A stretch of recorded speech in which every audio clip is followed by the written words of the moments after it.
much for that. Well, let's end the news, bring Diane back, and you're just going to take us through some important things concerning immigration, which people might not be aware of. Right, Brian, thanks. I will be brief.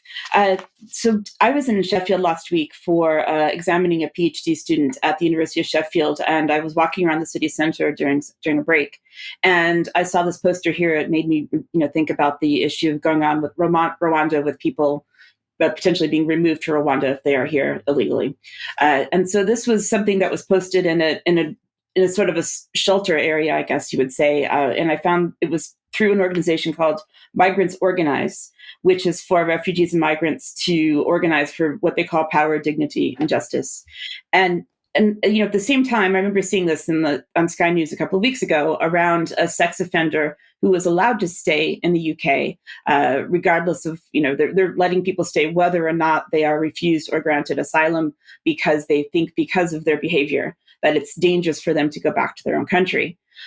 We also hear a lot about people seeking asylum and what they are entitled to when they get here. They get money, they get housing, they get medical care, all of that covered. They get free prescriptions, free dental care, free eye tests, help paying for glasses. That's more than British people get who are in this country.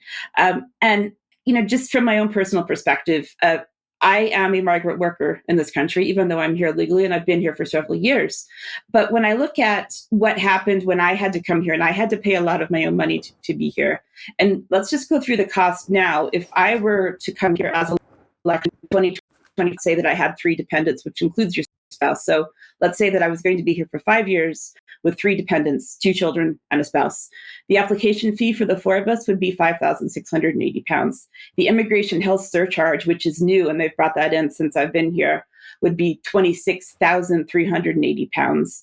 So that is the total between the application fee and the immigration health surcharge between the two, $20,000 for health. After 5 years, you have to apply for indefinite leave to remain, which is settled status, which means you can stay here permanently. For 4 people, that would cost £11,540. You can pay more if you want add-ons like an extra fast decision, which you can pay up to £1,000 to get super priority service, if you didn't feel like you were paying enough money already. After having indefinite leave to remain for a year, you can then apply for citizenship. In my case, I can have dual citizenship.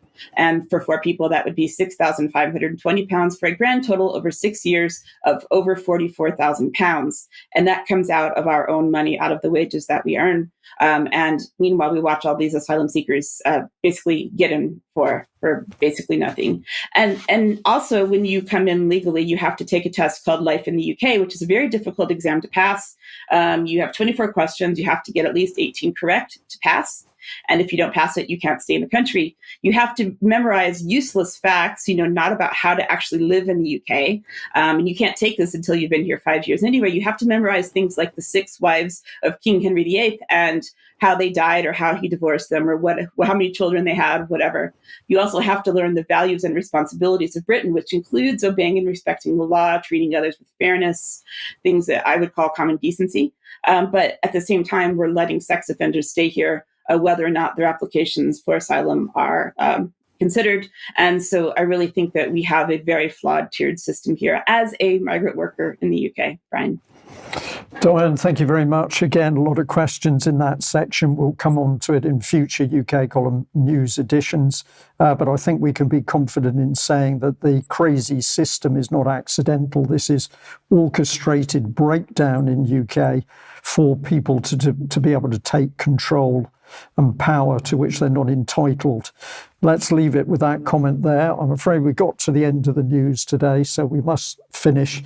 But my goodness, a lot of material in today's news, a lot of things to be discussed. And I think it is beholden on all of us to watch what's happening and to be discerning as to what is really happening, why it's happening, and who is pulling the strings of the puppets. We'll leave our audience to think about that. Thank you very much for joining us today. We will be back at the same time on Wednesday, but if you're a paid up subscriber of UK Column, please join us for extra time in a few moments. We'll see you then. Bye-bye.